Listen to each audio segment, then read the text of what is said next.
Hello everyone, welcome to back my YouTube channel. तो मेरा नाम है परमजीत सिंह और मैं एक फार्मासिस्ट हूँ। आज हम बात करेंगे अल्प्राजोलम टैबलेट के बारे में, जानेंगे इसके यूज़ के बारे में, इसके डोज के बारे में और इसके साइड इफेक्ट के बारे में। तो यदि अभी तक आपने हमारे चैनल को सब्सक्राइब नहीं किया है तो कृपया चैनल को एक बार सब्सक्राइब कीजिए, लाइक कीजिए, शेयर कीजिए, साथ में बेल आइकन को प्रेस कीजिए ताकि हमारे आने वाली वीडियोज़ की नोटिफिकेशन आप तक पहुँचती रहे। तो आज हम बात कर रहे हैं एल्प्रेक्स टैबलेट के बारे में। तो एल्प्रेक्स जो टैबलेट होती है मार्केट में विभिन्न ब्रांड नाम से मिल जाती है। आपको ट्राइका नाम से मिल जाएगी, एल्प्रेक्स नाम से मिल जाएगी, एंजलम नाम से मिल जाएगी। तो बहुत सारे ब्रांड नेम से यह आपको मार्केट में मिल जाती है। इसके कंपोजिशन के बारे में बात करें तो इसमें अल्प्राजोलम होता है। और अब हम इसकी स्ट्रेंथ के बारे में बात करें कि कौन कौन सी स्ट्रेंथ में अवेलेबल होता है। तो ये 0.25 mg में, 0.5 mg में, 1 mg में, 2 mg और 3 mg, ये अलग अलग इसकी स्ट्रेंथ होती है। और अब इसके मेकेनिज़्म ऑफ एक्शन के बारे में बात करें तो ये दवा किस प्रकार से कार्य करती है। तो ये दवा एक बेंजोडाइजेपाइन ग्रुप का मेडिसिन होता है जो एंटीसाइकोटिक मेडिसिन होती है, यानी कि जो एंजाइटी डिप्रेशन को कम करने का कार्य करती है। यानी कि हमारे जो माइंड होता है, माइंड के न्यूरोट्रांसमीटर को रिलैक्स करने का कार्य करती है। अब इसके यूज़ के बारे में बात करें तो इसका यूज़ बहुत सारी जगह किया जाता है। सबसे पहले इसका यूज़ किया जाता है एंजाइटी में। जब भी किसी पेशेंट को एंजाइटी होता है यानी कि डिप्रेशन की समस्या होती है तो उस कंडीशन में डॉक्टर द्वारा लिखा जाता है। उसमें एक दूसरा एंटी सिडेटिव प्रॉपर्टीज़ भी रखता है, यानी कि तो ये एंटी सिडेटिव प्रॉपर्टीज़ भी रखता है, यानी कि स्लीपनेस का भी कार्य करता है। हिप्नोटिक्स में भी इसका प्रयोग किया जाता है। और जब भी किसी पेशेंट को घबराहट होती है, यानी कि कोई सर्जरी हो रखी है और या कोई एक्सीडेंटल केस हो रखा है जिसमें पेशेंट की हार्ट की जो रिदम होती है बहुत तेज़ हो जाती है, जिसमें पेशेंट को एकदम घबराहट से होती है, बेचैनी से होती है। तो उस कंडीशन में उस घबराहट को कम करने के लिए इसका प्रयोग किया जाता है।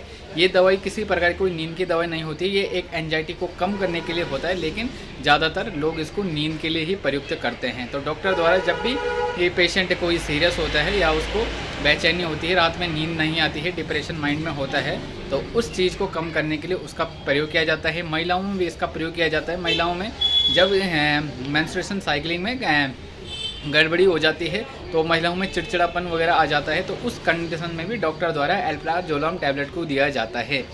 अब इसकी डोज़ के बारे में बात करें तो सबसे ज़्यादा मात्रा में उसकी जो डोज दी जाती है 0.5 mg में इसको ज़्यादा चलाया जाता है। 1 to 3 mg आती है इसको बहुत कम और बहुत रेयर कंडीशन में डॉक्टर द्वारा इसको चलाया जाता है। सबसे ज़्यादा 0.5 mg में इसको दिया जाता है और रात को सोते समय इसको सबसे ज़्यादा दिया जाता है। आप दिन में 2 टाइम भी इसको दे सकते हैं और डॉक्टर अपने पेशेंट के कंडीशन के अनुसार इसको दे सकते हैं। ये एक शेड्यूल एक्स की मेडिसिन है और नारकोटिक दवाई होती है। बिना डॉक्टर के प्रिस्क्रिप्शन के आपको यह दवाई नहीं मिलती है और ना ही आपको लेना है। यदि आप इस दवाई को रेगुलर यूज़ कर रहे हैं तो इसके बहुत सारे साइड इफेक्ट होते हैं। इसके साइड इफेक्ट के बारे में बात करें तो साइड इफेक्ट जो होते हैं, यदि हम इसको रेगुलर यूज़ कर रहे हैं तो हमारा जो माइंड होता है इस दवाई के प्रति निर्भर हो जाता है, यानी कि हमारी बॉडी इस दवाई के प्रति निर्भर हो जाती है। हमें बिना इस दवाई की नींद नहीं आती है और नशे जैसी हमारे बॉडी में लत आ जाती है।